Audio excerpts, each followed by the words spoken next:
You know what? I'll just put going live presently. Sweet.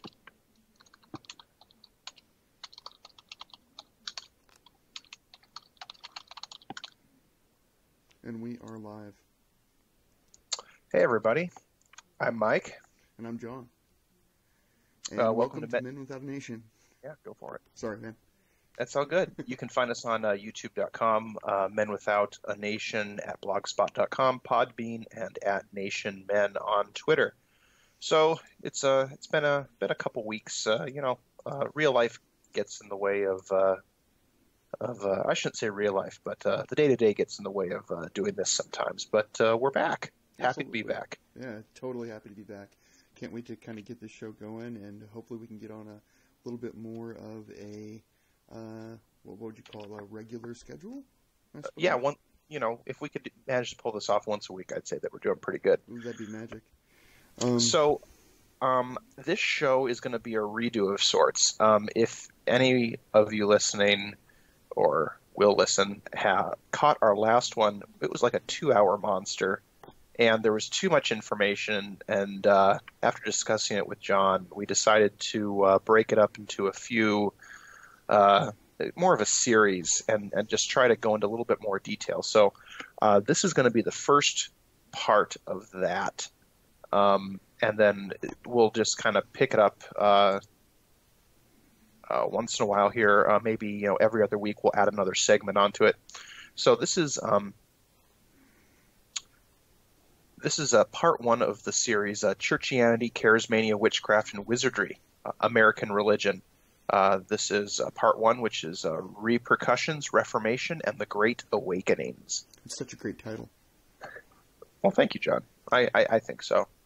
A little bit too much alliteration for my tastes, but I don't know. People like that sort of thing, right? Oh, it really touches me and my autism button. we're supposed to keep this PG, John. So let's do that. All right. So, for those of you paying attention to the news, those Covington Catholic kids have filed a lawsuit against the Washington Post for $250 million, which is, not without irony, the amount that Jeff Bezos paid for it. And so, it's pretty much an open and shut case, and these kids are going to end up owning the Washington Post before this is over with. I really hope that they win. I think they deserve to win. I think that kid stood cold in the face of adversity there. Oh yeah, for sure. And he definitely deserves to own his own newspaper, or at least get a gigantic payday. Because and we'll talk about it. In a bit as things go on, but that's somewhat typical of. That's typical of the world we live in anymore, that whole situation. It's just the truth gets buried, and then when it finally comes out, it's just like there's absolute disingenuous, I should say. The absolute disingenuous nature of the story itself from the beginning was kind of terrible. Well, yeah, it's rather horrifying that news outlets that are supposed to be giving us the news can essentially just lie to us up and down. But I don't want to do any kind of pearl clutching or hand wringing here about that, because that's been going on for a long time. It's just really obvious now. But anyway, so kind of to get into it here, you remember from Sesame Street, John, one of these things is not like the other one of these things just doesn't belong. Indeed. Well, this is a little bit different. It's like, what do all of these things have in common? So we have Tom Brady, the Covington Catholic case, the United Methodists, and the Camping World Stadium in Orlando, Florida. Interesting. Yeah, it's quite the spread there. And so the thing that those all have in common is the events in and surrounding them are all products of American religion. And we'll take each one in its turn for this first segment here. Absolutely. So first up is Tom Brady. as it harkens back to our title, Churchianity, Charismania, Witchcraft and Wizardry. I think this is the best example of actual witchcraft that is actually present and alive in America. That obviously it comes out of the tradition of a uniquely American religion. We'll get to that in the second segment, but just to lay it out for you right now. I think that one of the quotes that Brady said about his wife Gisele Bundchen kind of says a lot. He says, "Gisele always makes a little altar for me at the game, just because she wills it so much." Yep. It's a little bit crazy there, but so to give some context for this, Tom Brady is one of the most successful men in football, and simultaneously one of the most hated men in football.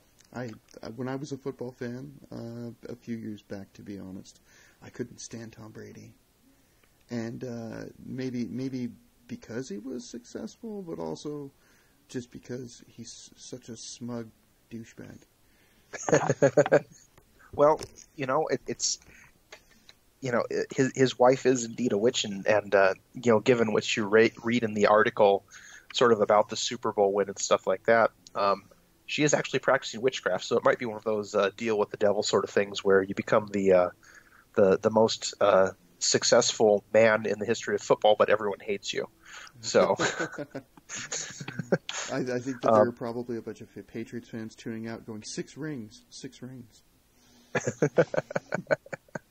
Oh, 6 rings, indeed. Six rings. Anyways. Wow. Dude.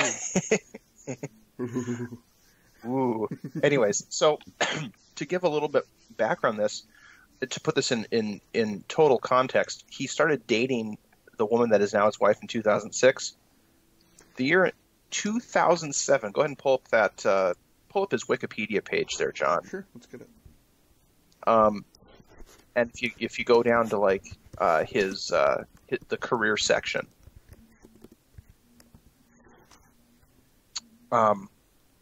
he started dating this woman in 2006, and so you don't necessarily expect anything to show up in 2006 if she's doing her witchcraft stuff, or if he's participating in it. But the interesting thing is, like 2007 season, he breaks all kinds of records, and it's like, so here's the little line from here. So Brady led the Patriots to the first 16-0 regular season record in league history, outscoring opponents by more than a 2-1 margin, but also attained numerous career franchise and NFL records and milestones in the process. That's 2007. 2008, he didn't play. Go ahead. You're going to say something? Well, 2007 was one of the last seasons that I really watched football, and it's near and dear to my heart because I was a New York Giants fan. And they ruined that 16-0 Tom Brady nonsense. Did they? Mm-hmm. Oh, how? Explain. I don't understand. Well, the Tom Brady and the Patriots went undefeated through the regular season and through the postseason, and then the Giants defeated them in the Super Bowl. Yeah. Oh, okay, gotcha. Okay. So, anyways, 2007, it kind of was getting the stage set. 2009 was his first. 2008, he sat out because of two different foot injuries.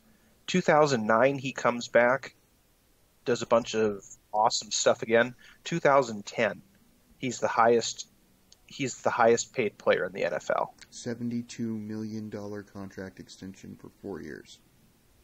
Yep. So, what he was a good player before, but can't help but think that the that the witchcraft had something to do with it. And they've won how many Super Bowls, since then? So many. Exactly. Anyways, it just goes to show that witchcraft isn't something that's been relegated to the Middle Ages. People still do it, and there's a reason they do. Yeah, there really is, and it's a lot more prevalent than you think, and it's trying to become mainstream. Exactly. You see it in the backgrounds of you see witchcraft sigils in the backgrounds of numerous different programs, and also very blatantly in music videos. Yeah. It's well, because all of that comes from Hollywood. That's not a surprise at all. Echo, echo, But echo. well, I'm playing. I'm anyways, sorry. Forgive me. it's okay, man. We everyone knows it. They just someone's just got to say it. It's not all of them. It's just always them. It's Okay. always them. It's not all of them. It's just always them. Okay. That's all I'm gonna say. All right. So moving on. So the Brady story there. That's an example of the witchcraft that's kind of that's part of the American religion. Next we have something that you wouldn't necessarily consider religion or part of religion, but it most definitely is. It's part of the secular religion that came out of that's unique to America. This has to do with the Covington Catholic thing. For those who watch Owen Benjamin and who watch Vox Day, you'll know that especially Owen Benjamin, he likens verbal manipulation to wizardry. He calls it wizardry. It's like casting a spell, and it's not far off the mark. Let's say that. And so, like the Covington Catholic thing, it's wizardry from start to finish, and it's still going on. So, we're not going to rehash the whole thing, but these kids were maligned, and the story was exactly opposite of what it was originally. And even if you look it up, like in the, I think it's even on CNN. I saw it. I don't have the story in front of me, but even a branch of CNN covering the lawsuit, they still pretended like CNN didn't have anything to do with it. It was so obvious. The CNN really is one of the well, they call them news and media outlets. I suppose it's a good term as any that forces and creates the storyline. Mm-hmm. It's American Pravda. For sure. Here, John, I'm going to send you another story that just kind of is it's not related to the Covington Catholic thing, but it is another example of sort of this verbal, this spell casting, and it's like this Out magazine or whatever. I've seen this picture. I've seen him do this before. I don't know if this picture was during the campaign. It was during the campaign, but it's like, the title, Trump's plan to decriminalize homosexuality, is an old racist tactic. What does homosexuality have to do with racism? Well, the article goes into a way to explain it, but it's like, I don't know. It's ridiculous, I get your point though. This is like high wizardry, connecting two things that are completely unrelated, and because it has to do with it has to, I don't know, it has to do with controlling Muslims or something like that. Okay. And so this I'm assuming this magazine or this is called Out, and I'm assuming it's like a pro LGBTQ I'm certain that magazine. And so it's like, really, you're gonna take up for Islam, which hates gays, just so you can take a dig at Trump for supporting you? Well, I mean, that's the insanity of this. I mean, and that's what this is, just insanity, and wizardry of the highest order. If you were to ask Mr. Owen Benjamin, the crazy thing about this is that I don't know how to say this in a way that's not going to get our stream hurt in some way, so I'm not going to. And in the Muslim world, homosexuality is not just considered something that's not macho the way you see in certain other countries. it's considered an ultimate sin, and they kill people for being homosexual. Correct. I mean, yeah, they murder them outright by the state. Murder by the state. Not just somebody didn't like them and committed a hate crime. Yeah, we're not talking hate crimes here. They just killed them. It's considered a crime. Right. Well, and coming from two Christian guys, I think that we can honestly say that that's a travesty. Dude, I don't want to kill. Dude, I don't want. It's like, I don't agree with people's lifestyle choices, but that doesn't mean that I want them dead. Exactly. But anyways, so that's a good aside, John. I think the point is well taken. But it's like this out article, this opinion piece. This is an example of high wizardry. I mean, people actually believe this. They're actually gonna read this thing, and they're gonna say that it's sorry, I had a little something going there. I hate those pop-up videos on the all on the kinds pages. of fun. You have to mute them. Yeah, but anyway, so I mean, and people are gonna. I mean, that opinion piece is literally a spell being cast, and it's like people are gonna fall for it. People are gonna be, and so it's not just a matter of, oh well, people are gullible or they just believe what they want to believe. It's like, nope, they're being manipulated into believing something because it's actually a form of magic. But it's part of the secular, what people would consider sort of the secular world. Right. Anyways, so just keeping things rolling right along here. We just got a couple more minutes in this segment. Yep. The Methodist Church, I think, is a good example of the Churchianity portion of our title. Churchianity being defined, that's a Vox Deism. But it's essentially church as sort of more of like a social activism group, or just as a secular institution, primarily as a secular institution. And I think that the Methodists there's a rich history of the Methodist Church in America. It got started in America, and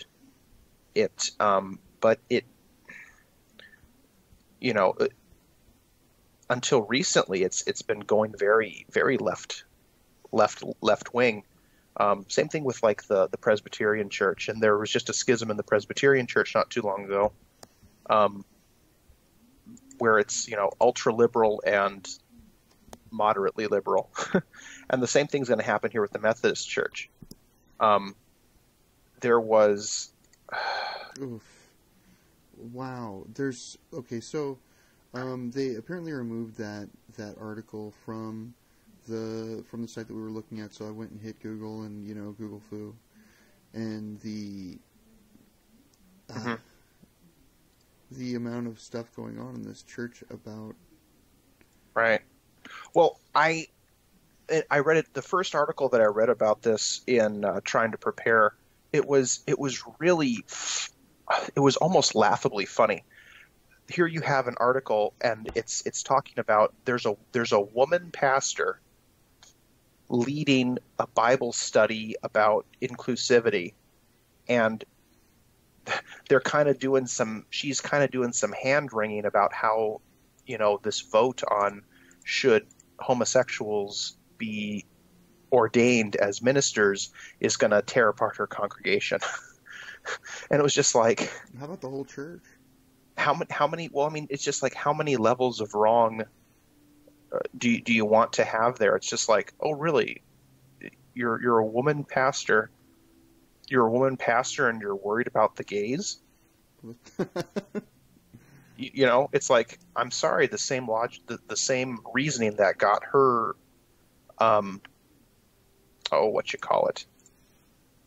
her ordained is the same logic and reasoning that homosexuals can be. Yeah, but absolutely. It's like strike one, strike two. How far are we going to go down this count? But thankfully, there was a general conference here recently, and the African United Methodists actually, or a representative from the African United Methodist actually stepped up and said, "Look, we're going to keep to the Bible instead of your nonsense, and we don't care if it means the money dries up," which is just awesome. And then the United Methodists, I just read an article February 26th. United Methodists vote to keep traditional marriage stance, and so you're going to see here now. There's going to be a schism. There's going to be a schism in this church, and it's going to be the liberal United Methodists and the traditional United Methodists. Of course, the traditional United Methodists will still have women pastors. But what do you do? How trad. But the problem with like the Methodist Church, aside from this doctrinal nonsense, is that they've become so enamored with social activism and social justice and all of these secular things that they're essentially indistinguishable from Satanists and just regular progressive political activists. Okay. And I go ahead and just pop those articles up, John, just so that people can go see them and read them. But essentially, it's just like it's all about political activism. It's all about self-aggrandizement. It's all about feels over reals. It's all about doing. It's all cancer of the same degree, essentially. The amount already in the world of people that go completely on a warm fuzzy. Mm-hmm. It's the warm fuzzy that everyone is looking for, not only in inclusivity and ecumenicalism, but also just in your regular life, in the salesmanship of nostalgia. And that warm fuzzy is okay. This is going to sound pretty hardcore. That warm fuzzy is going to send everyone to hell. No, you're correct. Well, and it reminds me of a passage. Bring this back to the Bible, like we need to keep doing. Galatians 5 verse 9. It says, "A little yeast leavens the whole batch of dough." I mean, this is Paul talking to the Galatians and being like, "Look, guard your doctrine. A little tiny bit of error works its way through the whole thing." So, and we'll see that as we dig into the history about how these little specks of leaven have just been inserted into the church over 5 centuries, and how it's this is kind of like the stories that we're sharing. They're kind of the sort of the end result. Absolutely. Here. This is the yeast causing the bread to rise. Yep, exactly. All right, so the last one that we have is, as it pertains to the Charismania, which is sort of the charismatic movement, which is its own beast. We're going to do an entire stream on that down the road, but it's often referred to as Charismania, and I think the best thing that really encapsulates this is an event that just happened. Oh, let's pull up my calendar here. A week and a half ago, called the Send, which took place at the Camping World Stadium in Orlando, Florida. I heard a groan. What's up? Oh, there's just the Send. This is just this screams evangelical mumbo jumbo. Well, it really does. And I just read there's an article it's in the charismanews.com. 59,000 gather to wage war against spiritual inaction at the Send, and it all goes into, it's just all this. I mean, granted, there's going to be some good stuff there, because whenever Christians get together, it's there's going to be Jesus in there somewhere. But even this, some of the stuff, it reeks more of sort of a political stuff, mishmashed with some sort of vague name it and claim it spirituality. That's 59,000 people being led to raise Well, up I mean, something that's wrong. well, I mean, perhaps I don't know. Hopefully, something could come out of this. But I mean, this is being likened to this is being likened to the second Jesus movement, or at least people were hoping it would be. And it's like it's the latest in the tradition of what could be called the most, I would say, the most conservative of the American religions, which is revivalism. Ah, And so, but and again, we'll get into that, but that's essentially what most of American religion has been. It's just been a series of people with uh, sort of enamored with revivalism, uh, and then just all of this other stuff coming out. So that's the end of segment one. We're gonna take 1 2 minute break, and we're gonna come right back. okay. So we're not gonna stop the stream. We're just gonna I'll pause for the cause, if you will. mute it for a minute. Yep, give me 1 second. I'm going to see if I can kill these things real quick.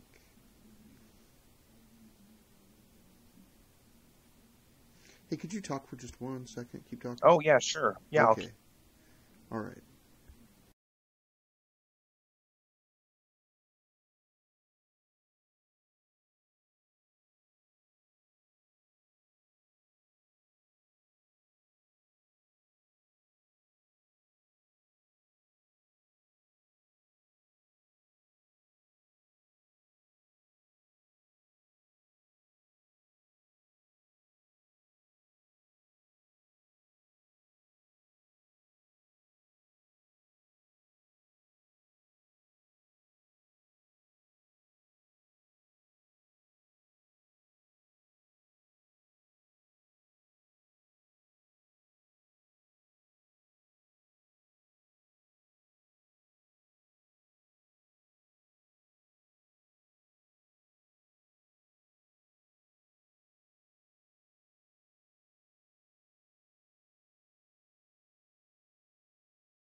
I just say like, and we're back or something. And we're back. All right. So thanks for sticking around. So that we've gone into some of the contemporary stories to show where things have ended up. Let's go back to the beginning and see where they started. This segment, we're going to cover the early church history up through the colonization of America. If you could pop up that graphic there, John, that's the branches of Christianity, that would be helpful for everyone to kind of get a visual. Let me grab it. Here we go. Let's keep talking while we're doing this. I'm just going to pull up a new window capture here. And sounds great. Here. Right on. So, to give us, let's see here. There's always some biblical context for everything that we say here, and so just so that people don't think that we're just dogging on everything that isn't a specific denomination, it's important to have some biblical context. Just from where we're, at least from where I'm coming from. John's still learning this stuff, but it's this is kind of these next few passages are kind of the foundation for the critique that we're giving here. And so the first passage that I want to point to is Philippians 1 verse 15 through 18. This was Paul's letter to the Philippians, and he's talking. Well, I'll just read it here, and then you guys can figure out the context here. So, verse 15: It is true that some preach Christ out of envy and rivalry, but others out of goodwill. The latter do so out of love, knowing that I am put here for the defense of the gospel. The former preach Christ out of selfish ambition, not sincerely, supposing they can stir up trouble for me while I am in chains. But what does it matter? The important thing is that in every way, whether from false motives or true, Christ is preached, and because of this I rejoice. Yes, and I will continue to rejoice. I think that's a really, really important attitude to have in all of this, is that we have to remember that wherever Christ is preached, there are going to be people that are saved, because the power of God is in the gospel. Let's see here. John, why don't you take the Romans passage? No problem. And this is Romans 1:16. It says, "For I am not ashamed of the gospel, because it is the power of God that brings salvation to everyone who believes, first to the Jew and then to the Gentile." Yeah. Amen. That kind of piggybacks off that other one. And then so to kind of John, why don't you take the Ephesians passage as well? Yep, I'm grabbing it up. This is kind of the other aspect of this here. Okay, one moment.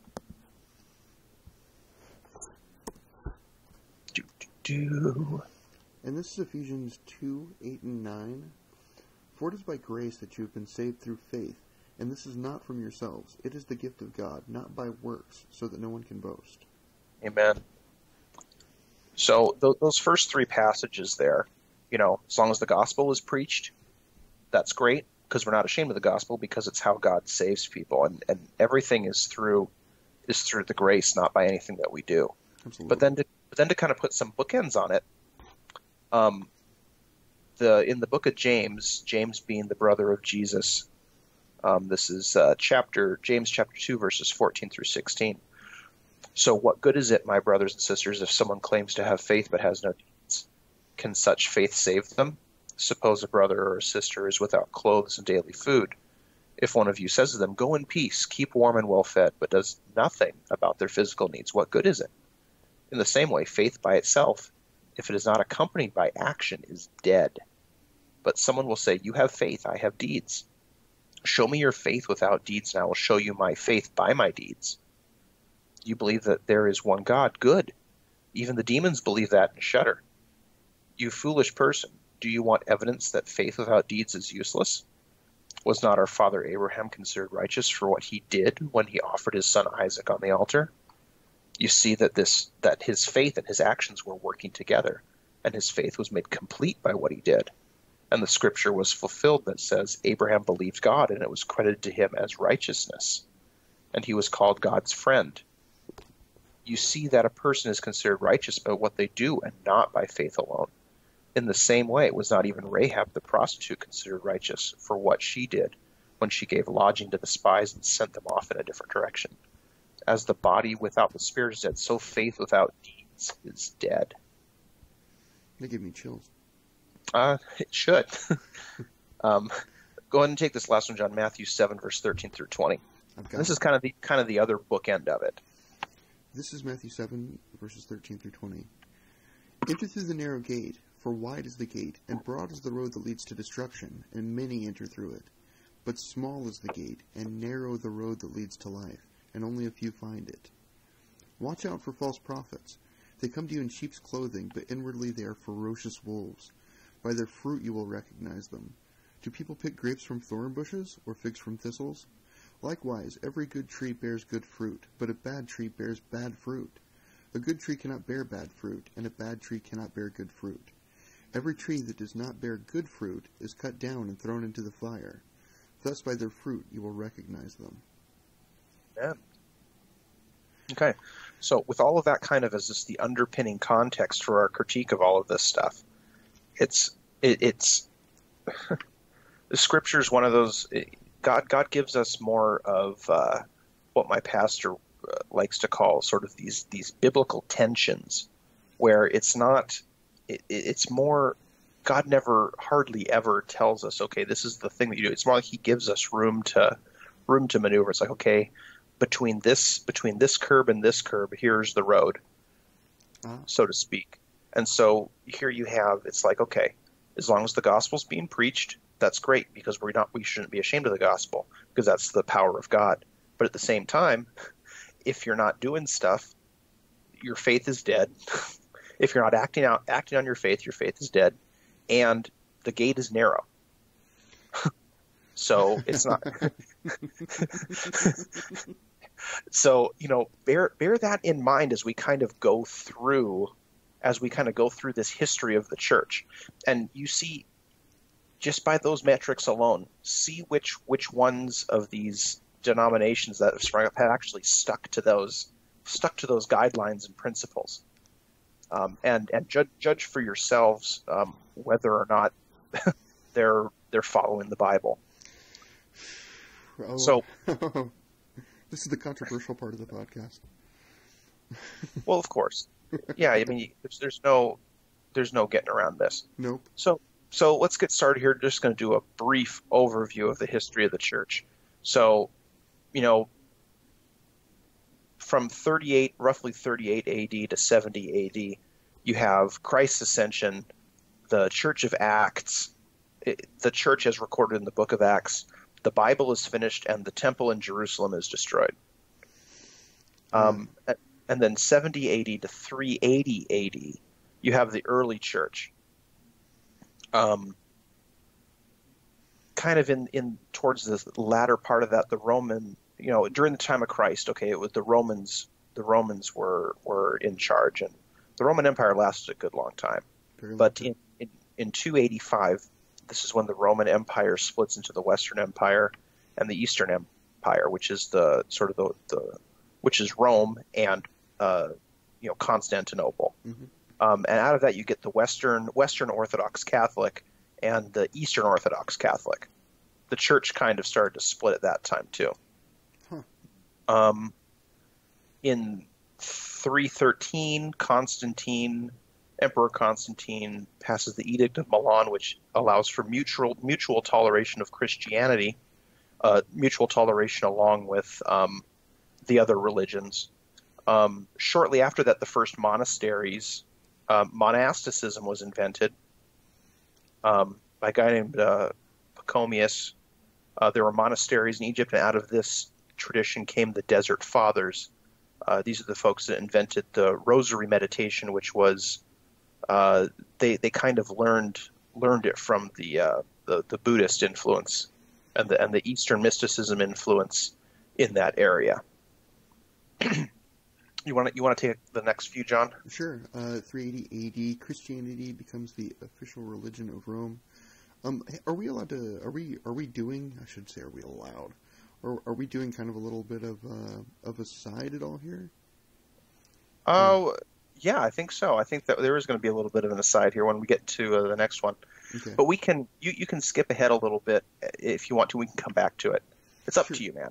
Well, I was just going to say that when Constantine made Christianity the official religion of Rome, it was a political maneuver. He saw that the Christian Church was gaining momentum and power, and he was also only at that time the emperor of a quarter of Rome.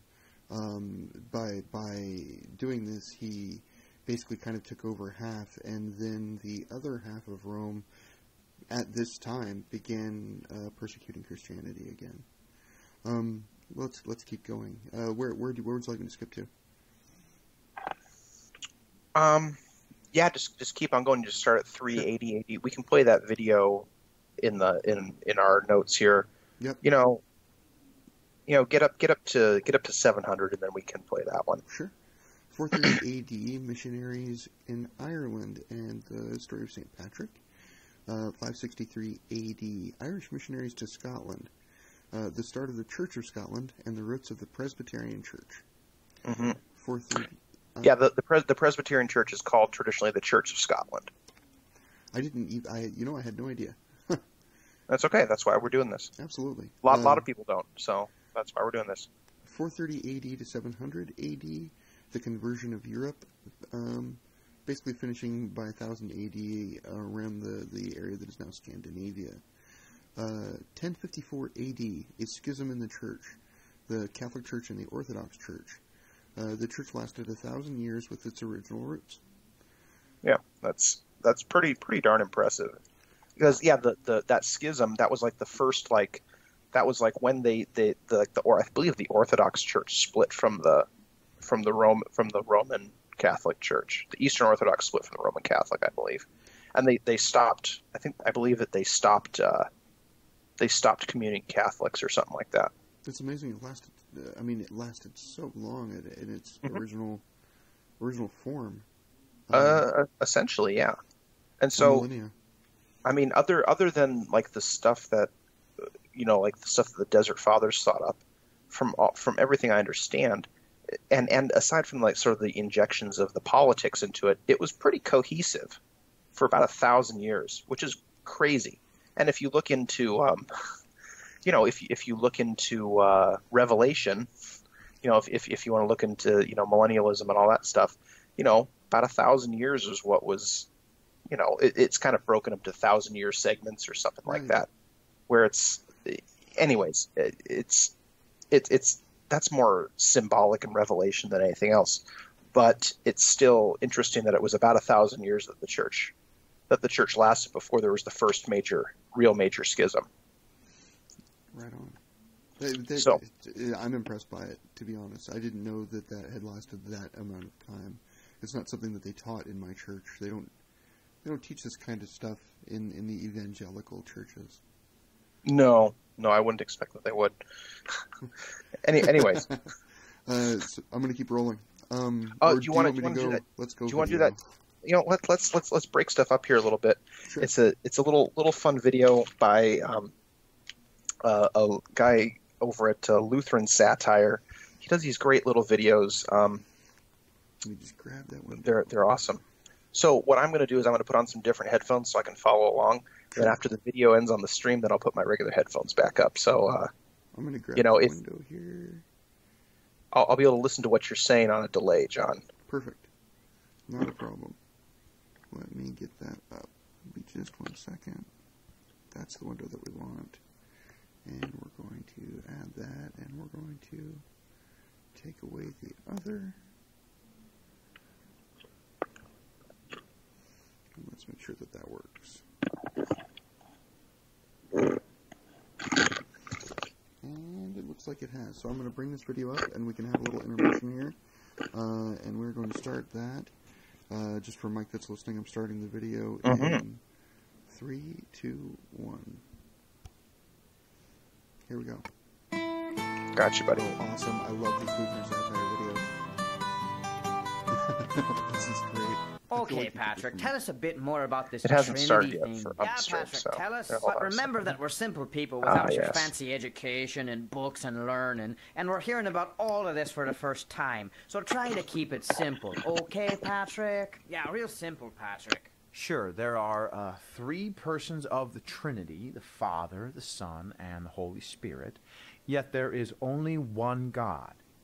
Don't get what you're saying here, Patrick. Not picking up what you're laying down here, Patrick. Could you use an analogy, Patrick? Sure. The Trinity is like water, and how you can find water in 3 different forms: liquid and ice and vapor. That's modalism, Patrick. What? Modalism, an ancient heresy confessed by teachers such as Noetus and Sibelius, which espouses that God is not 3 distinct persons, but that he merely reveals himself in 3 different forms. This heresy was clearly condemned in Canon 1 at the First Council of Constantinople in 381 AD, and those who confess it cannot rightly be considered a part of the Church Catholic. Come on, Patrick. Yeah, get it together, Patrick. Okay, then the Trinity is like the sun in the sky, where you have the star, and the light, and the heat. Oh, Patrick. Come on, Patrick. That's Arianism, Patrick. Arianism? Yes, Arianism, Patrick. A theology which states that Christ and the Holy Spirit are creations of the Father and not one in nature with him. Exactly like how heat and light are not the star itself, but are merely creations of the star. That's a bad analogy, Patrick. You're the worst, Patrick. I'm impressed by the literacy of these Irish peasants. I'm going to stop you right there, Patrick. Yeah, hold your horses, Patrick. You're about to confess partialism. Partialism? Yes, partialism, a heresy which asserts that the Father, Son, and Holy Spirit are not distinct persons of the Godhead, but are different parts of God, each composing 1/3 of the divine. And who confesses the heresy of partialism? The first season of the cartoon program Voltron, where 5 robot lion cars merge together to form one giant robot samurai, obviously. I've never heard of Voltron. Of course you haven't. It's not going to exist for another 1,500 years now, Patrick. Yeah, get with the program, Patrick. I mean, really, Patrick. I'm going to stab you in the face, Patrick. Okay, that was probably a bit much. All right, I'll try again. The Trinity is like how the same man can be a husband and a father and an employer. Modalism again. All right, then it's like the 3 layers of an apple. Partialism revisited. Fine. The Trinity is a mystery which cannot be comprehended by human reason, but is understood only through faith, and is best confessed in the words of the Athanasian Creed, which states that we worship one God in Trinity, and Trinity in unity, neither confusing the persons nor dividing the substance, that we are compelled by the Christian truth to confess that each distinct person is God and Lord, and that the deity of the Father, the Son, and the Holy Spirit is one, equal in glory, co-equal in majesty. Well, why didn't you just say that, Patrick? Yeah, quit beating around the bush, Patrick. Now let's all put on some giant green foam hats, get riotously drunk, and vomit in the Chicago River to celebrate our conversion. I just want to say thank you to Lutheran Satire for making these videos. We're just using them as a part of the thing, trying to add a little bit of commentary. So what do you guys do for a living? Well, we come from a long line of snake farmers, Patrick, but truth be told, business has been real bad lately. Oh. All right, about that. There for me. Oh, wait, no, there's always a little bit extra. Oh, yeah, and it was glorious. Snake farming, Irish. Oh, yeah. I had the snake farming Irish. But yeah, so that's just an interesting... I always enjoy Lutheran satire for their stuff because they... In trying to... Sort of what St. Patrick did there in that video was that he tried to explain something in a way that people would understand it at the same time, just obviously just completely butchering or undermining the actual teaching. And you begin to see a lot of that in the especially in the Great Awakenings, but that's the third segment here. So Put the graphic back up. Okay, excellent. Thank you. So after the schism in the church, after the 1,000 years, roughly in that time, that's when the Crusades. I mean, like 40 years after that, that's when the Crusades started. And so then you kind of, it's a little bit of a question in my mind as to whether or not the Crusades were political, or if people actually thought it was doing God's work, or the papacy or the cardinals thought they were doing God's work, or if it was political on their part and religious on the part of the Crusaders. It's a big old mess. Well, some people think that maybe the church, at the time as it was, could see that all of they had a mighty army, but in having an army controlled by certain countries, they could rise in power and take power away from the church. And they kind of wanted to take that army down a bit by sending them into a war, not unlike what we're doing to our own currently. That's a good analysis. I think that what's important to note here is the start of it. Bear in mind that Islam I think it was started around the 900s or something like that, and so this is kind of the first. Islam had just like basically taken over the Holy Land, and so it was, Islam is flexing its international muscles, and I can see an argument for it's like the Crusades needed to happen because Islam's bad news. Yeah. And so at least militant Islam is bad news. Let's not get our stream taken down. Well, but I don't think that they would take us down for saying that we dislike the concept of militant Islam. I don't think so either. And so then sort of the Crusades, they raged on for about 200 years. And then there was the Ottoman-Venetian Wars, which again is sort of that East versus West conflict, and that lasted from 1386 to 1718. So I mean, right before the American Revolution, these wars were continuing on from basically the late 1300s to then, and so it was considered the last of the Crusades. And sort of at the beginning of the Ottoman-Venetian Wars, Islam successfully expanded into the Middle East and sort of took over the Middle East. So that's kind of when Islam really that's when they just kind of took over everything and became dominant in that region. Do you take the last one? Take the last few dates, sure. And then. Yeah. 1439, the Gutenberg printing press with interchangeable typeset comes to be, which is important because they begin printing the most printed book in the history of the world, the Bible. 1457 A.D. Oh, just as an aside, it sure. was the interchangeable typeset was the revolutionary bit because they had printing presses before that, but you had to carve individual wood blocks. Yep, every single page. And so it was the idea of an interchangeable typeset so that you could change the words and, not have to carve them out each time. That was just huge. Huge. So much faster. Yeah, exactly. Anyways. 1457 A.D., I'm going to say John Hus? John Huss. John Hus. Forgive me. Hughes Huss, I think. I don't know. He was Czech, so... Oh, well, that explains why I can't pronounce probably Jan Hughes or something like that. Sorry for any people of Czech ancestry. We like the Czechs. Czechs are pretty cool. People are cool. Yeah. Bohemian Czech Reformation contributed to Anabaptists. Anabaptists being people like Mennonites, Amish, we have stuff like that. Those on the coast that we're from. Yeah, exactly. But Anabaptists also believing in this. It's some question as to if the Baptist denomination came out of this or not, because they do believe strong adherence to the idea of you have to confess faith before you're baptized, and full immersion, stuff like that. Gotcha. But also out of this came the Moravians, which were actually influential on one of the founders of the Methodist Church. Oh. Anyways, carry on, John. 1492 A.D. Christopher Columbus, or as they say in the year 1492, Columbus sailed the ocean blue. He brought the Spanish to the Americas.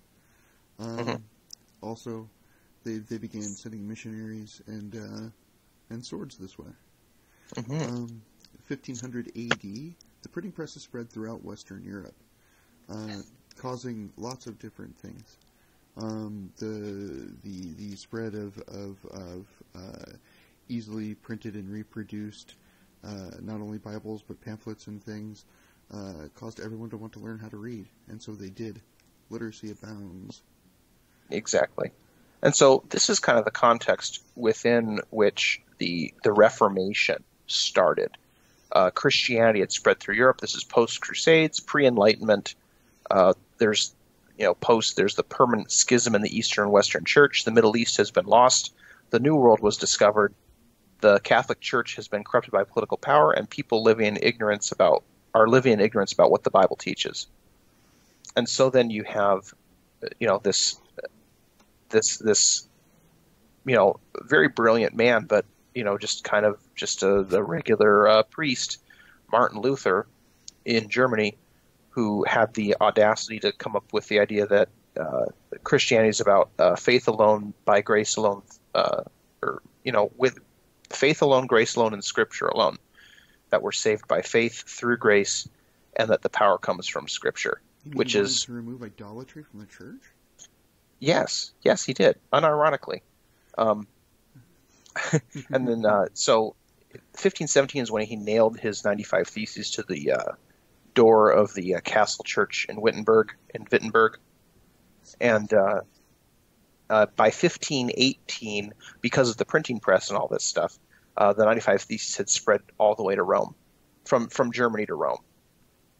1519, Zwingli, who was from Switzerland, he basically said the sacraments in the Bible, baptism and the Lord's Supper, are symbolic only, and this influenced the Anabaptists.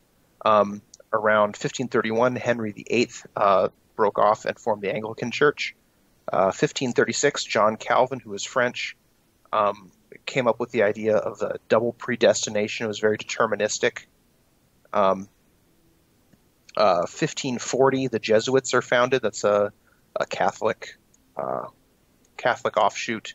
That's a whole podcast. We're probably not going to do one on them. You can find all kinds of information out there. 1607, in 1607, there's people in America now. The Episcopalian Church is founded in Jamestown, Virginia. It's the American Anglicans, basically. 1609, which is, let's see here, 63 years, or so. Wait, no, 73 years. I'm bad at math when it comes to dates. Calvinism is codified in the 5 points of Calvinism by his followers post-mortem.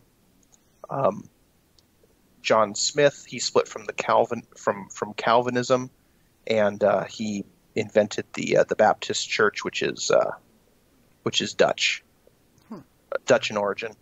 1610, around the same time that Calvinism was codified, Jacobus Arminius, who was Dutch also, he had the idea that that saving grace is partly an act of free will. You have to make a choice for Christ. Arminianism was codified by his followers post-mortem, much like Calvinism was. And so today, whenever you almost never hear about, in Reformed circles, they're always, it's like, well, are you a Calvinist or Arminian? They never talk about, Lutheran seems to be left out of the argument, as a third option, but that's okay. I'm Lutheran, and so I know about the third argument, so to speak. The basis of the ideology of my Christianity that I actually came from originally. You don't argue about things that require thought. It's more a feels over reals kind of place. So right. Yeah, and it's a completely different argument.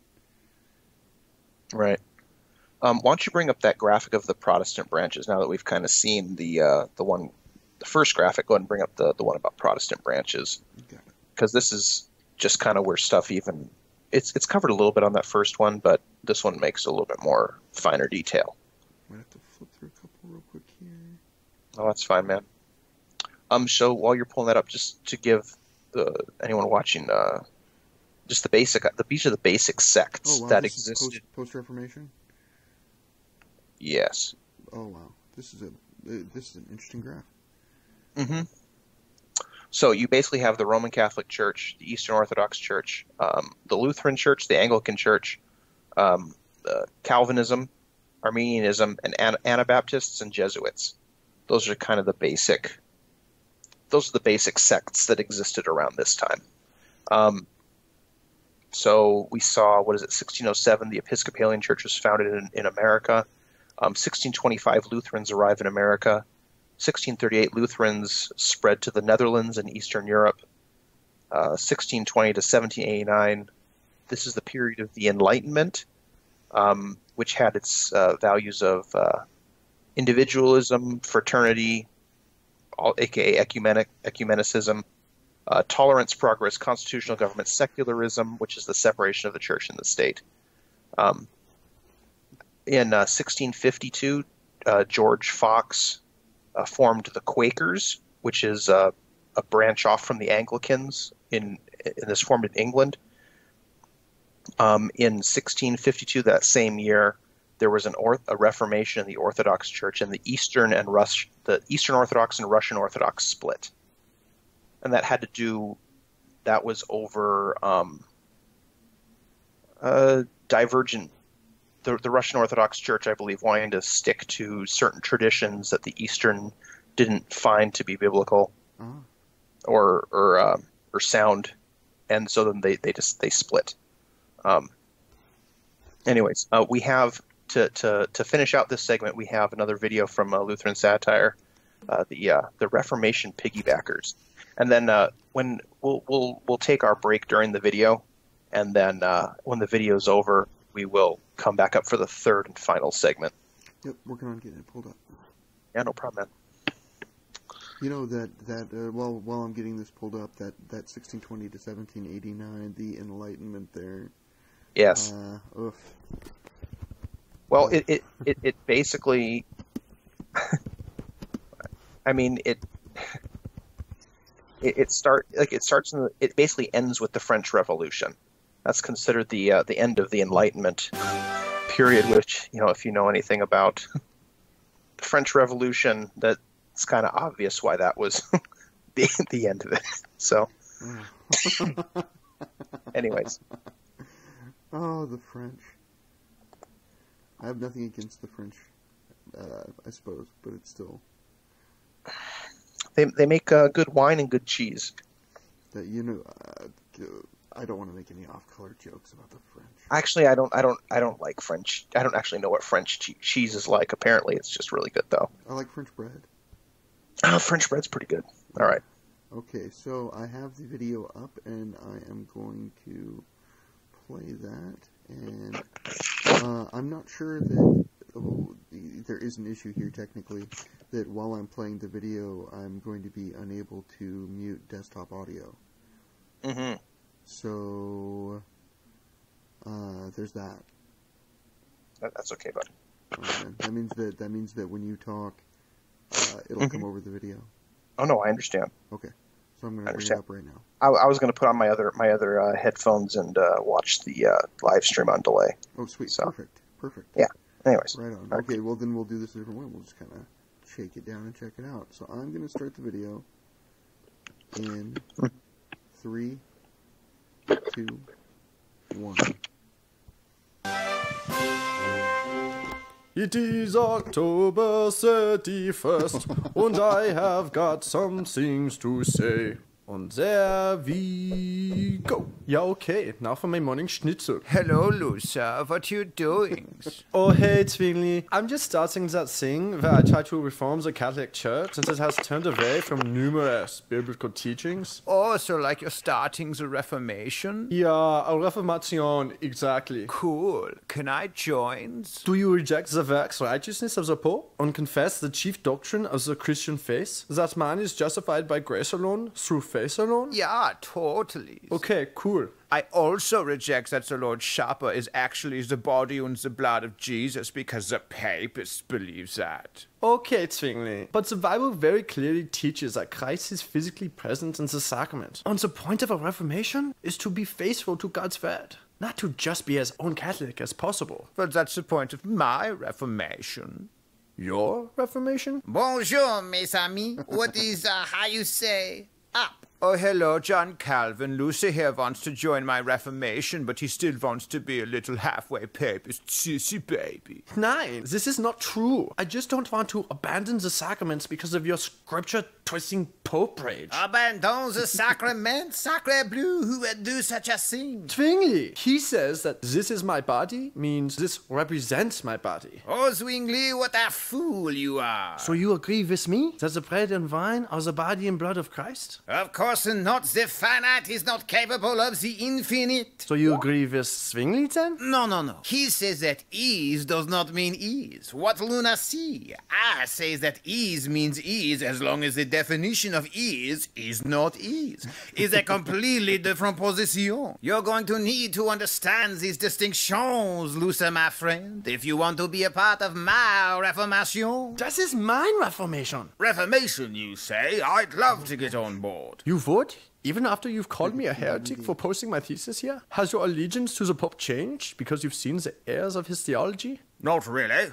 It's mostly changed because he won't annul my marriage to that half-barren, pig-faced Spanish bride of mine. That's not a good reason for leaving the Church of Rome. Now, Dr. Luther, your short-sighted attitude is precisely the reason why the Church of England has chosen Mr. Calvin here to be the chief theological advisor for our ecclesiastical Brexit. God is sovereign indeed. Soon all the world will confess that Jesus did not die for all the world. Well, not all of us are going to believe that particular doctrine, Mr. Calvin. Shut up, you filthy renegade. No, you shut up. This is my Reformation now. Stop trying to steal my Reformation. Now, don't get upset, Dr. Luther. I think I speak for all of us when I say that we're all deeply in your debt.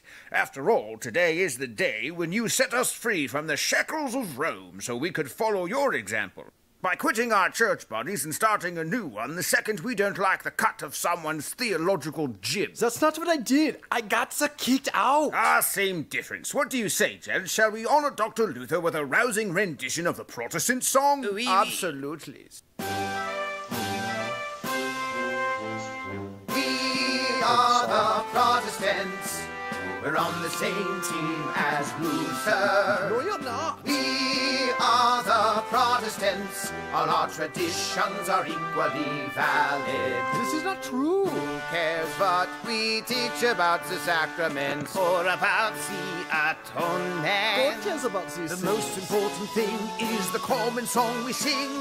We all hate the Pope. Oh, we are the Protestants. I'm going If home you now. believe in the real presence, we'll call you cannibals, but then get mad when you won't commune us.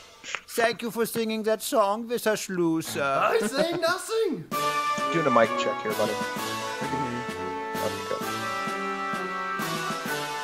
You're coming up near me, Yes, indeed.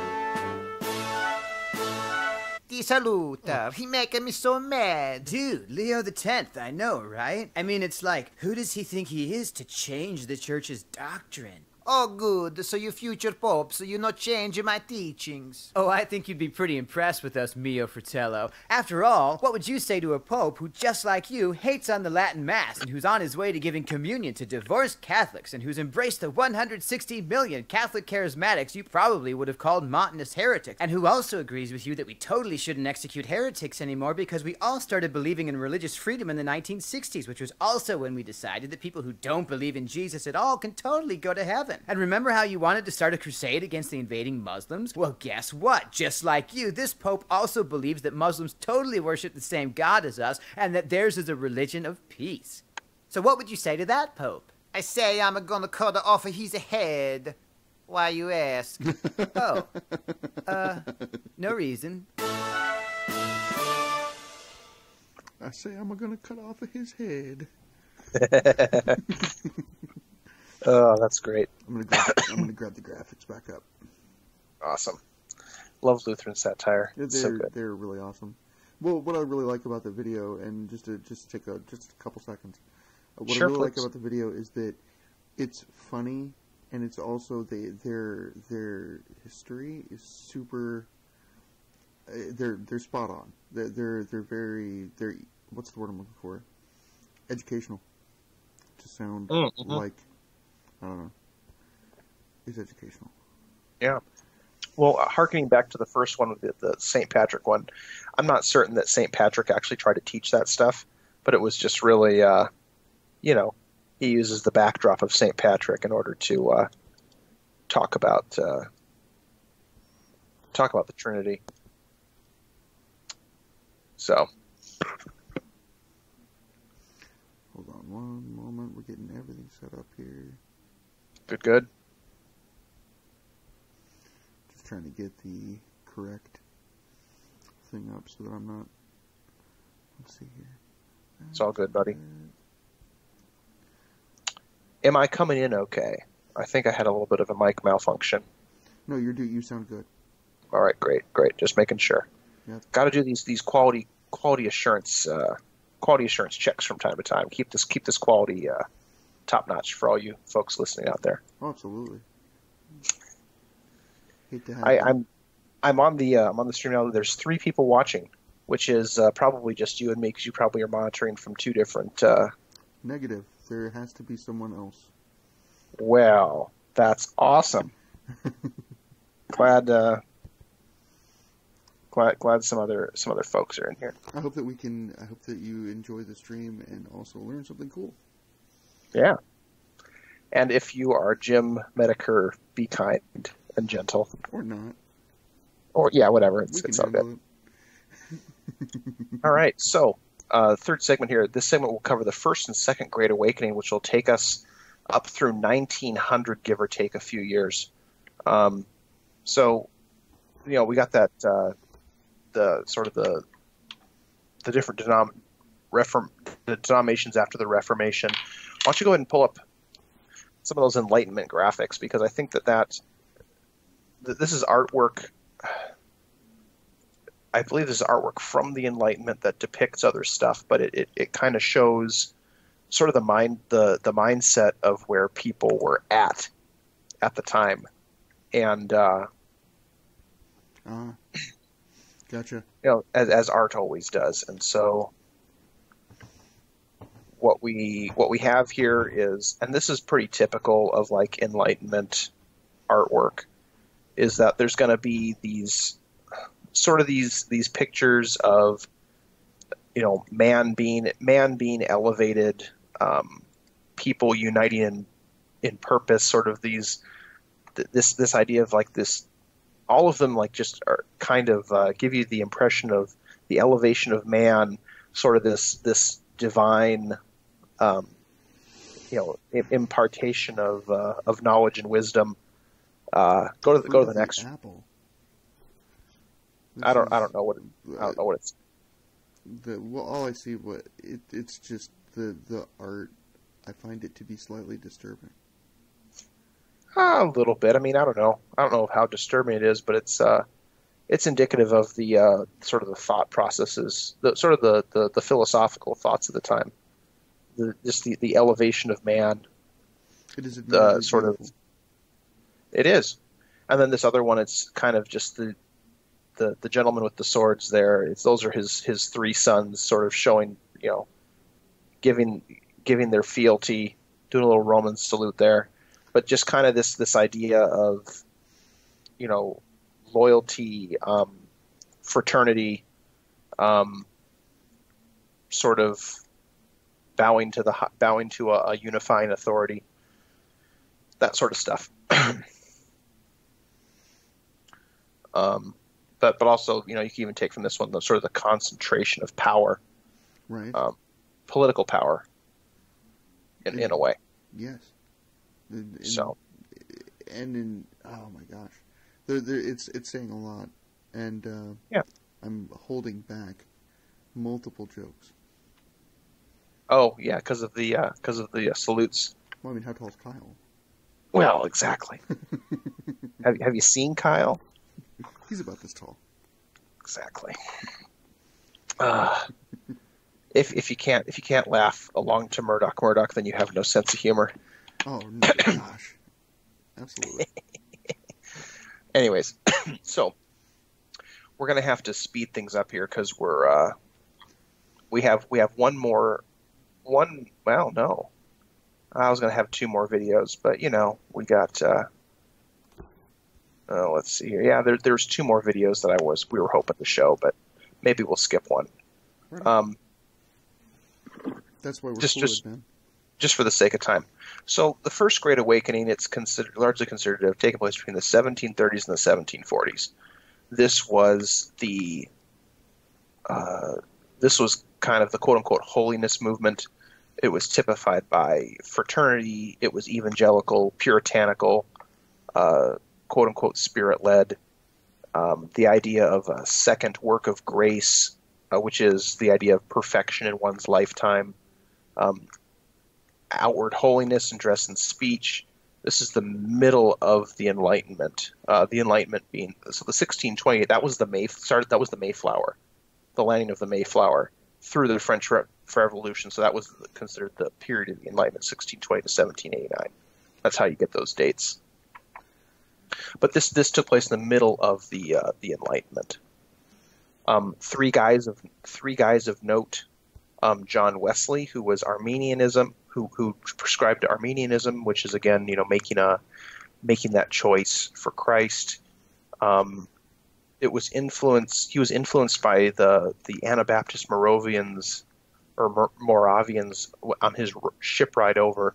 They were able to maintain a level of stoicism that only a cousin to the Germans can, and they just kind of just prayed and they weren't afraid while everyone else was freaking out.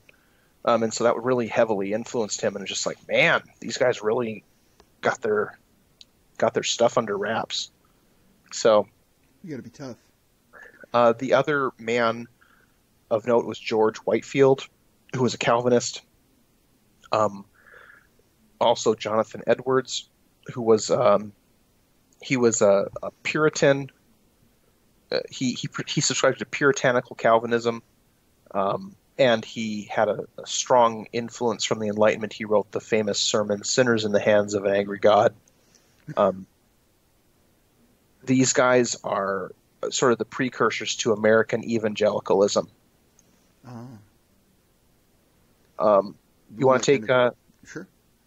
Take next couple. 1747 A.D. The Shakers from Quakers. Interesting point in the Shaker Church. It still exists. I've been to a Shaker Church on a Native American reservation. It is an interesting doctrine. Dualism of God, male and female. Wanted for that's an interesting theology. That you still kind of see that today, actually, in some of the more liberal churches. They're trying to feminize God. That's what the Dan Brown book was espousing as well. Yes. Tom Hanks movie. Da Vinci Code. Da Vinci Code. Thank you. The male and the female, the two halves of God. They were really into that in that movie. It was a big deal. Mm-hmm. But of course, they also made the papists look terrible, so we should love them, right? Keep going. Yeah. Wanted frenetic spiritual expression, which Quakers were leaving behind. Interestingly enough, yeah.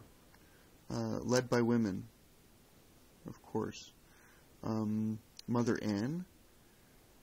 Especially by Mother Ann, who was supposed to be the second manifestation of Christ. I disavow. Jesus being the first and her being the second, which is plays back into that dualism of God, the male and female. Yeah. But highly egalitarian, obviously. Let's see here. We have 1765 to 1783 A.D., the American Revolution, or the Presbyterian Revolution. Since I wrote these show notes, so John's at a bit of a disadvantage. So, but the American Revolution was also known as the Presbyterian Revolution because Presbyterians as we saw these started way back in the day in Scotland. They were a lot of them were influential in like the Boston Tea Party and stuff like that. It's my favorite war. The American Revolution. Indeed. Oh, okay. I'm a big time history buff. Like I suppose it'd be secular history really, but American Revolution is a very interesting time period, and the stories and the stuff behind it. It's amazing stuff. Anyhow, 1784 A.D. The Methodist Episcopal Church from Whitefield and Wesley traditions. We just heard about Whitefield and Wesley, Arminianism and Calvinism. Yeah, that's the start of the Methodist Church. It was originally called the Methodist Episcopal Church. Ah. So, and remember, the Episcopalians were branched off from the Anglicans, and so it's kind of like a refusion of the Anglican with Arminianism, Calvinism, and Puritanism, as well as, well, I shouldn't lump Jonathan Edwards in there because it was mostly Wesley and Whitefield. So it was Arminian, Calvinism, and Anglican influences there. With literary theology, a literary view of the Bible, rationality and empiricism, secularizing Scripture, critics, secularizing critics, fanaticism from uneducated itinerant preachers. Yeah, there were people critical of this, and a lot of it had to do with there was fanaticism from itinerant preachers who were largely uneducated, and so all these itinerant preachers are just going out and they're just like preaching these heresies but they're really enthusiastic about it, and so that's kind of still going on today, man.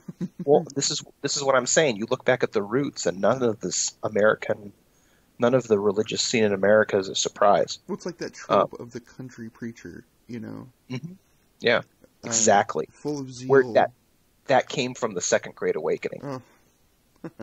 Oh. So, and then also critics also said that it was largely disorderly, and there was, quote unquote, religious enthusiasm, which could better be expressed as Churchianity, which is sort of just the secular, sort of the secularizing power of the church.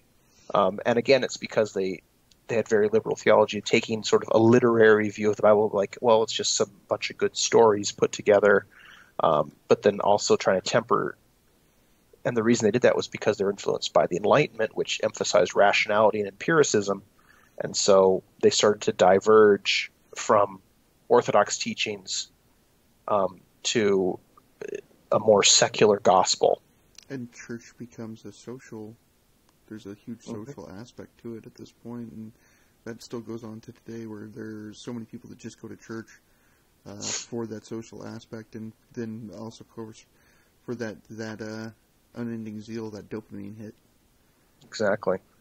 And so out of this, you have kind of two roots that are kind of produced here. One is the root of Churchianity, which has to do with the Enlightenment philosophy as well as political engagement.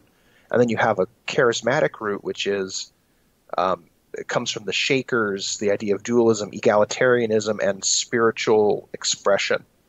And so all of those things are fundamentally charismatic in the modern sense. Yep.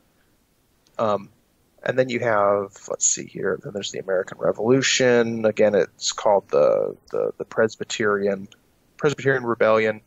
John, go ahead and pull up that article just so that people can look at it and read it if they want to. They can get the link and Sure. read through it in their own time. Grab it up. And I'll just keep on plowing ahead while you're you keep going ahead, and I'll get the window pulled up. So then we get into that was the first Great Awakening. The second Great Awakening, it's typified, the things that came out of this were the idea of millennialism, dispensationalism, further secularization, revival, the start of massive revivals, and there were also it's called the Manifestations. This had to do with the Shakers from the 1790s to the 1850s. More stuff here. It was other than dispensationalism, there was pre-tribulation rapture theology started here. There's more women in ministry and leadership, more sort of spiritual signs, more prophecy, open occult practices. Socialism starts to be injected, and stuff like this. And this is continues to move on into the church today, especially when you look at the pre-tribulation rapture theology that is huge. It's a way to control a congregation as well. And then a cult in the open. A lot of the churches that you see now, especially in the United States, having to do with the charismatic movement, they just basically walk hand in hand with witchcraft. Essentially.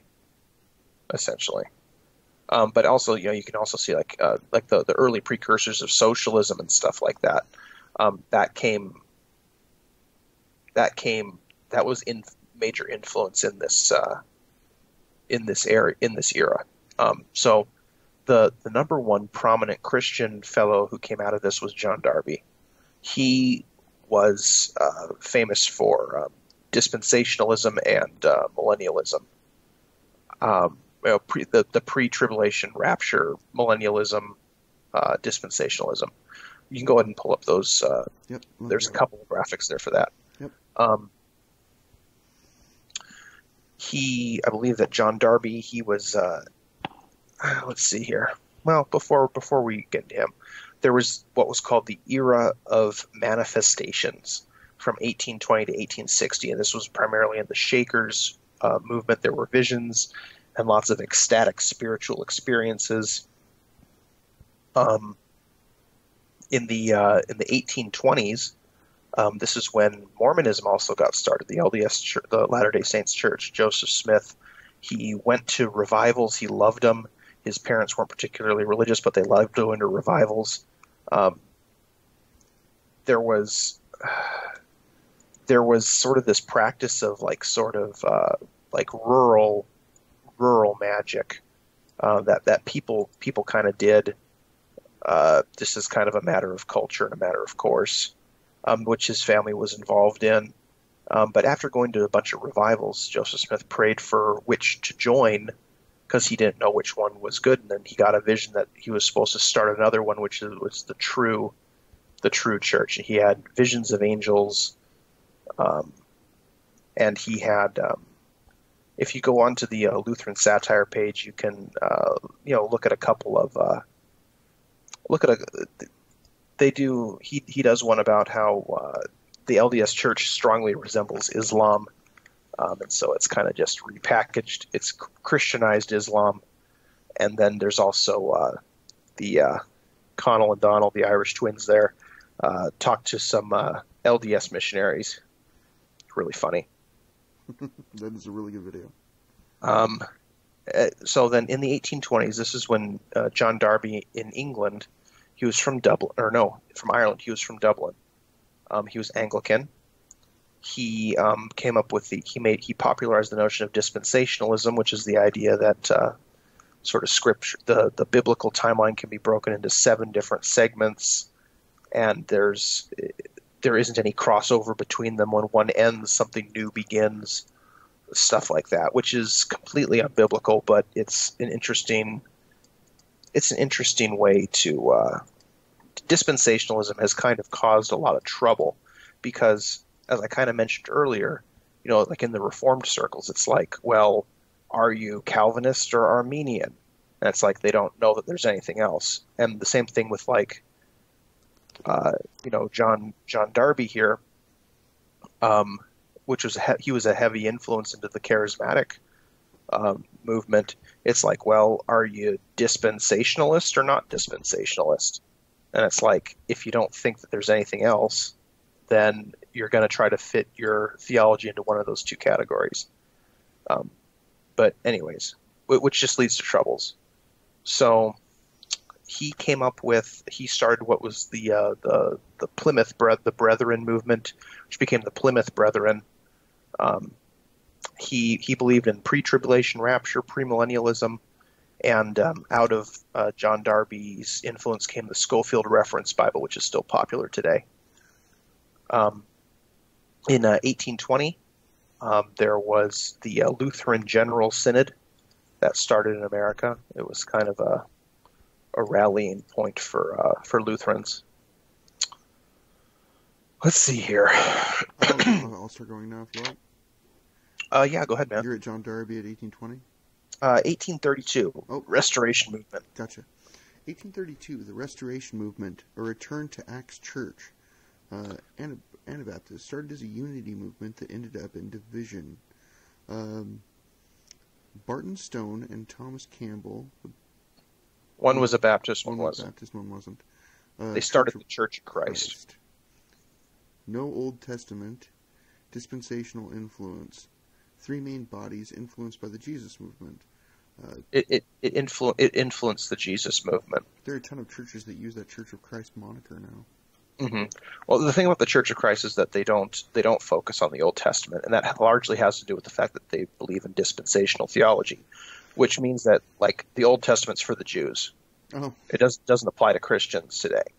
I mean that's oversimplifying it, but that's essentially what it is. Well, it's sort of like the church that I went to as a kid. They would teach you the stories from the Old Testament, but they wouldn't really act like they had anything to do with you. They were just stories.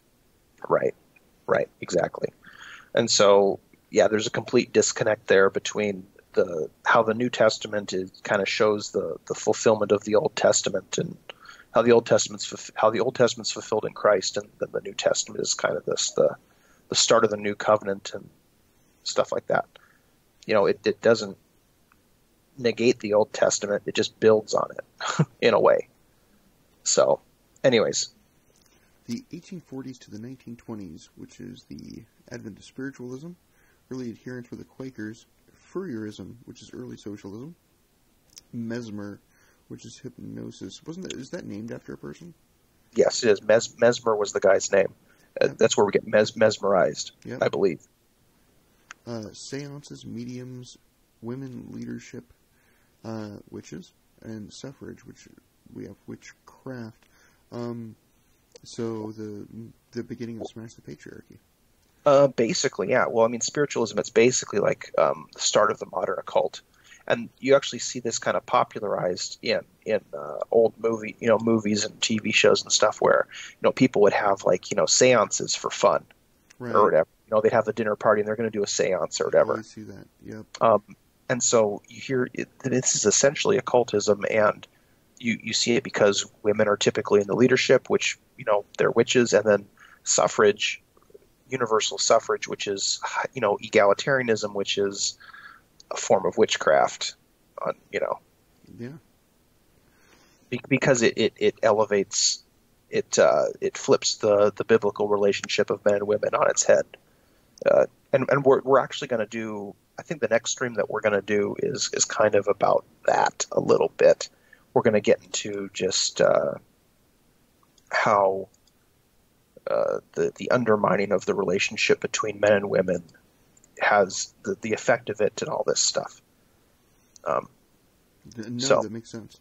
No, that's a great. I think that's going to be an interesting stream with a good solid topic, and I think that there's a lot that we could talk about there. I think people might be interested to hear what we think.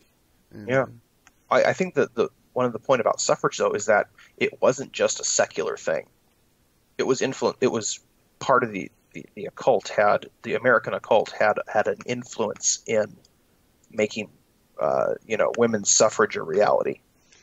So you really got to take that into consideration when you're looking at this, when you're looking at that topic. The crazy thing is the only thing that they teach you about suffrage in school are the suffragettes. You see a couple of pictures of women marching, and then yay, equality. Right. So with 1840, around 1840, Phineas Quimby, the mesmerist, considered the father of New Thought. We'll get into New Thought as it pertains to that pertains more to charismatic stuff. Gotcha. Later on, anyways. 1845, the Great Disappointment. The wrong about two coming dates. Yes. William Miller. He was wrong about. He prophesied the second coming, not just once but twice, and it was called the Great Disappointment because everyone was just kind of bummed out, and so out of this came the Seventh-day Adventists. He was a Baptist, and they just fell away from his leadership and formed the Seventh-day Adventists. Jesus told us in the Bible that man wouldn't know the date of his coming. Well, yeah, but why would you bother reading the Bible if you can have a revival? And money. So, well, there's that too. Interestingly, in 1847, the Lutheran Church Missouri Synod, which is a German-based Lutherans, they formed to combat the liberalization of Christianity, and you can kind of see how they weren't unjustified in in doing so. Kind of a hey guys, what are you guys doing? Yeah. Let's see here. I'll just take the rest of it here real quick. Sure. From the 1850s to the 1900s, roughly, this is a kind of big swath of time, but in the 1870s, the Jehovah's Witnesses were formed. They had a restorationist mindset in sort of restoring the Church of Acts. Whenever you see restorationist, that's what is meant by that, sort of restoring the Church of Acts. 1875, you have Theosophy. This was a cult. This was coming out of spiritualism to a degree, but Theosophy was Russian influence. Madame Blavatsky. It was occult teachings that had influence in art and science, and it also taught Eastern mysticism. 1879, you have the denomination of Christian Scientists that believe in. They don't believe in modern medicine. They believe in the power of prayer, and so they don't receive stuff like antibiotics or blood transfusions or blood transfusions, stuff like that. So this last little bit, it's a little bit past the time frame, but it's important to note. A little bit past the time frame that we're going to, but it's important to note that the Church of the Nazarene was formed in 1907. It was an offshoot of the Methodists and the Holiness movement. And let's just go back to the Reformation. Martin Luther had his three solas. Grace alone, sola, it's in Latin, but it's faith alone, grace alone, scripture alone. And now you have 1907, the Church of the Nazarene, which is an offshoot of the Methodists and the Holiness movement. They have the three graces. Instead of the three solas, they have the three graces. The first grace is that you have the freedom to choose Jesus. The second grace is the accepting of Jesus. And the third grace is piety, which is righteousness in your lifetime. And so compare that, the juxtaposition between that and the original reformers three solas. sort of triptych there. It's just crazy to me how just the difference. You can see through the timeline that we've sort of mapped out here how you got from one to the other, though. Exactly. You can see the church becoming more liberal and more tolerant, and all of the things that we're told to be in our modern quote-unquote society, because we live in a society. You can see as it's almost like a parallel. You can see as the church loses conservatism, it loses the things that make it the church. It feels like it loses form and belief. Also, everything loses that. Right. Well, and this is honestly just the foundation. All of this is just the foundation for what we're going to cover next, honestly, in this series. And so, and just to be clear, by putting all this information together, we're not saying that American Christianity has anything to do with the occult. Okay? they were two different things that kind of sprung out of the same sort of spiritual awakening in America. And when you realize that it's like, look, you get the LDS Church, which is not Christian by their own admission as of the 70s. Yeah. You have the occult. You have you have the occult, and then you have the thinkers that basically have given us modern Christianity or modern American evangelicalism. It's like all of that.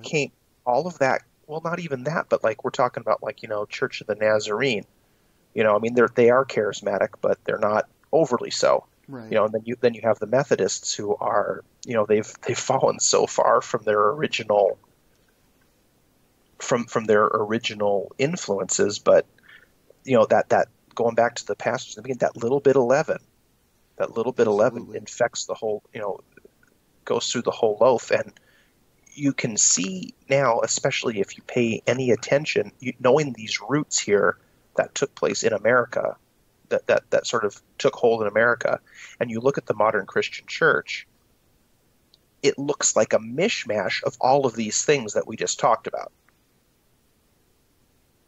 There's the infiltration of occult practices, and there's secularization, and there's even thought.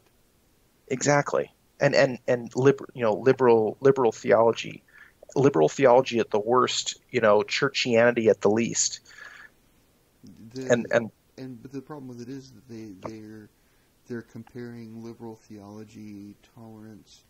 They're comparing that to being Christ-like. Exactly. They're saying they're kind of giving you that good-timey, good-feely stuff that we've had from basically the late 60s on. That, well, hey man, Jesus didn't just hang out with righteous people.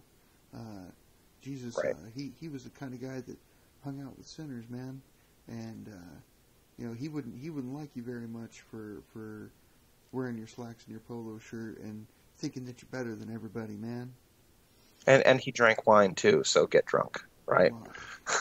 They drank wine because the water was so bad, but right. So one other thing that I want to point out here. Okay, so again, I'm Lutheran. My religious tradition goes back unchanged 500 years. True. It's been unchanged for 500 years. At least, if you're going to be a liberal Lutheran, whatever, you fall into the group with the rest of the people in error.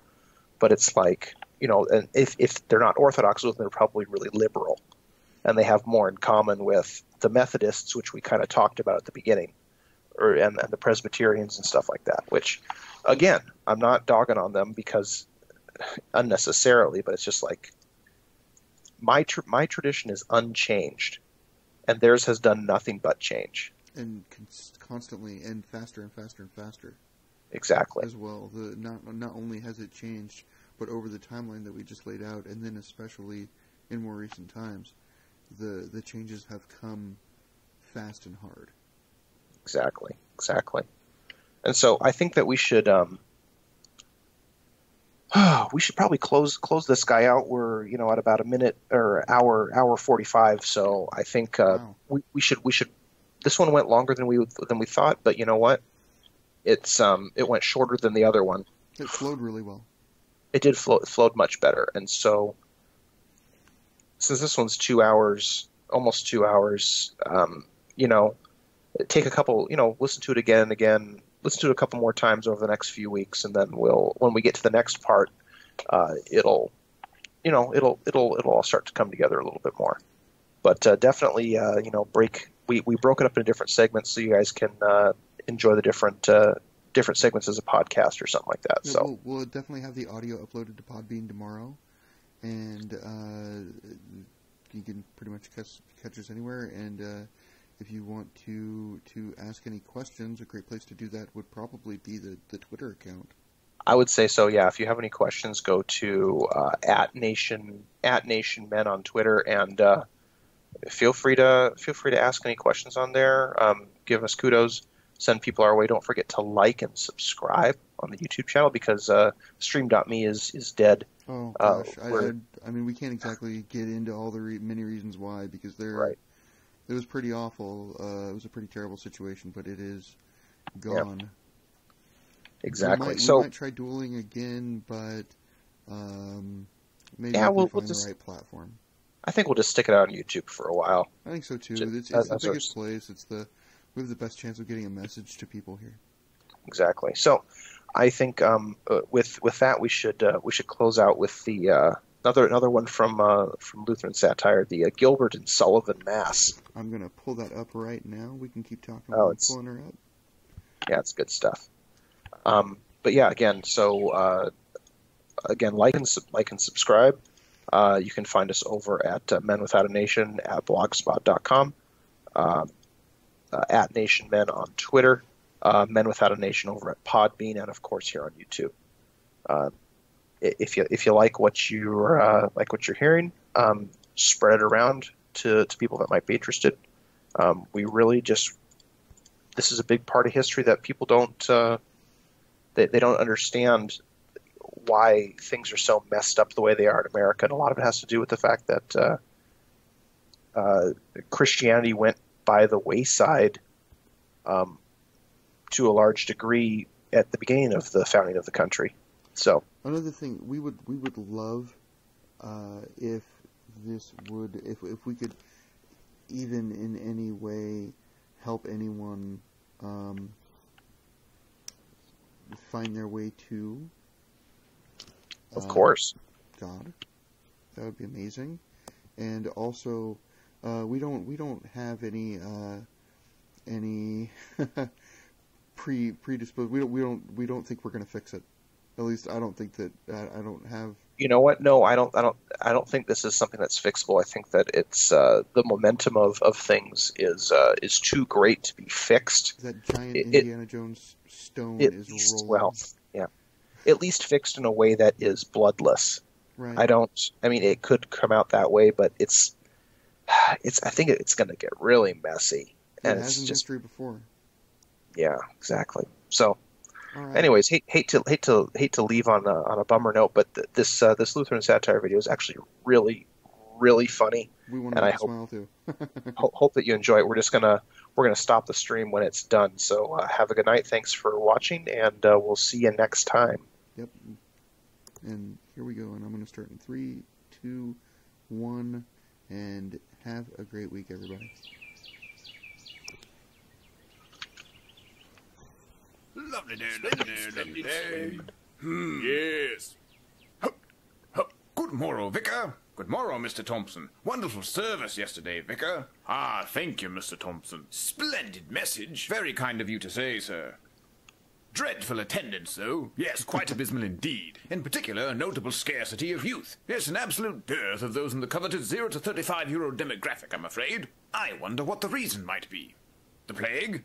Likely not the plague, Vicar, as it's not 1397, and all of the youth associated with our congregation are in fact still living. So the problem is not death, but indifference, you say? I'm afraid so, Vicar. You see, I myself have 9 sons, and not one of them is remotely interested in gathering for holy worship. So I query the cause of this generation's impassable impassivity. Fantabulously good question. Say, Mr. Thompson, do you remember how you've spent countless hours in the last month taking your sons to the local cricket games, but haven't spent more than 5 minutes in the last decade praying with your children, or reading the Bible to them, or talking to them about Jesus? Yes? Well, perhaps the reason your children are dreadfully uninterested in the church is because you've never given them any indication that the church is worth their interest. Pish-posh. Yes, you're right. Positively poppycock. Can't believe I suggested it. Surely another reason must be to blame for the mass apostasy of modern youth. Say, Vicar, do you recall how in the last year of your sermons you devoted 2,852 minutes to chiding us for not loving the Lord as much as he desires, and spent a mere 5 minutes telling us how God loved us so much that he gave us the forgiving blood of Jesus? Oh yes, I'm quite proud of that ratio. Well, perhaps the reason our youth don't come to hear you preach the gospel is because you never actually preach the gospel. Balderdash. Yes, flimmity-flammity flim-flam of the first degree. Can't believe the thought even crossed my mind. Therefore, only one option remains to explain the pestilential spiritual indifference of our youth. You mean? Yes, Vicar. This is clearly the first generation in the history of the world that is incapable of believing the gospel unless it is presented to them within the context of the day's popular secular music. Great sausage pudding, Mr. Thompson. I believe you're correct. Well, there's only one thing left for us to do now. You are sinners, we are sinners, big sinners, huge sinners. You are poor and wretched sinners of the wickedest degree. We are poor and wretched sinners of the... Snarf burbling windbats, Vicar, that went terribly. Yes, quite disastrous indeed, Mr. Thompson. Half the youth told me that if we ever tried such a desperate gimmick again, they'd leave the church forever and become unabashed pagans. Yes, and the other half told me they'd become Presbyterians. Which is much worse. The elderly didn't much care for it either. Goodness, no. Mrs. Pemberton, for example, vomited in the offering plate. Yes, and the widow Bumbleshire fashioned a pitchfork out of pew pencils and stabbed me in the kidneys during the benediction. I'm afraid our attempt to get the youth more interested in the church was an indisputable failure. But we mustn't give up on them yet. Well then, Mr. Thompson, what do you suggest we do? I see two options. First, we could try the same approach that just failed miserably again in 70 years, at which point the lyrical content of popular music will have deteriorated to such an extent that those emulating this style will find it virtually impossible to confess anything of Christian substance in their worship music. This, in turn, will instill in whatever youth remain the revivalistic sectarian notion that what makes a Christian is not the substance of what he believes, but the feely-goody feelingness with which he feels it. Such a notion will then cultivate in our youth a faith like the seed sown upon the rocky soil, resulting in a large crop of feely-goody Christians falling away from the Christian faith the moment it stops feeling good to be a Christian. That's the first option. And the second, I could stop being so lazy and actually teach my children that going to church matters, and you could stop being a theological nincompoop and actually preach the gospel to them when they show up. Right. Let's do the first one.